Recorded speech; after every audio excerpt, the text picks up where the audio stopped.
हर खबर पर होगी आपकी पकड़। डाउनलोड कीजिए एबीपी लाइव ऐप। देखिए, प्रधानमंत्री नरेंद्र मोदी 10 दिसंबर को नए संसद भवन की आधारशिला रखने वाले हैं। अब इसी तस्वीरें जो है वो सामने आ रही है। तकरीबन 971 करोड़ की लागत से तैयार होने जा रहे संसद भवन को आजादी के 75वीं वर्षगांठ पर देश को समर्पित किया जाएगा। आपको बता दें, वर्ल्ड क्लास सुविधाओं से लैस इस नए इमारत में एक साथ 1224 सांसद बैठ सकेंगे। आपकी स्क्रीन पर दिख रही ये त्रिभुजाकार इमारत कोई आम इमारत नहीं, बल्कि भारतीय लोकतंत्र के नए मंदिर यानी नई संसद की है। 10 दिसंबर को प्रधानमंत्री नरेंद्र मोदी इसकी नींव रखेंगे और करीब 2 साल बाद अक्टूबर 2022 को इसके बनकर तैयार होने की उम्मीद है, जिसे आजादी के 75 वर्ष पूरे होने पर देश को समर्पित किया जाएगा। जब आजादी के 75 वर्ष होंगे तब हमारे सबके लिए गौरवपूर्ण क्षण होगा कि सदन की दोनों सभाएं हमारे नए लोकतंत्र के मंदिर में आजादी के 75 वर्ष बाद शुरुआत होगी।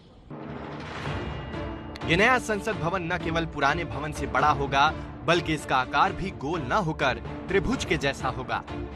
इसे शास्त्री भवन के पास की खाली जमीन पर बनाया जाएगा। करीब 64,500 वर्ग मीटर जमीन पर इसका निर्माण होगा। नई संसद पुरानी संसद से 17,000 वर्ग मीटर बड़ी है और इसे बनाने में करीब 971 करोड़ रुपए की लागत आएगी। इसमें लोकसभा अध्यक्षों के लिए 888 सीटें और राज्यसभा सदस्यों के लिए 326 से ज्यादा सीटें होंगी। 1224 सदस्यों के एक साथ बैठने की भी व्यवस्था होगी। प्रत्येक सदस्यों के लिए 400 वर्ग फुट का एक कार्यालय भी इस नए भवन में होगा। अत्याधुनिक सुविधाओं से लैस होगा नया संसद भवन। भारतीय संस्कृति और शिल्पकारों की कलाकृतियों की भी झलक दिखेगी। भूकंप रोधी होगा संसद का नया भवन। इसके निर्माण का कॉन्ट्रैक्ट टाटा प्रोजेक्ट्स लिमिटेड को दिया गया है, जिसके डिजाइन बनाई है HCP डिजाइन और planning and management private limited ने। मुझे आशा है कि ये संसद भवन संपूर्ण देश की विविधता का, एकता का प्रतिबिंब होगा और हमारी लंबी लोकतंत्र यात्रा का एक बहुत बड़ा पड़ाव होगा।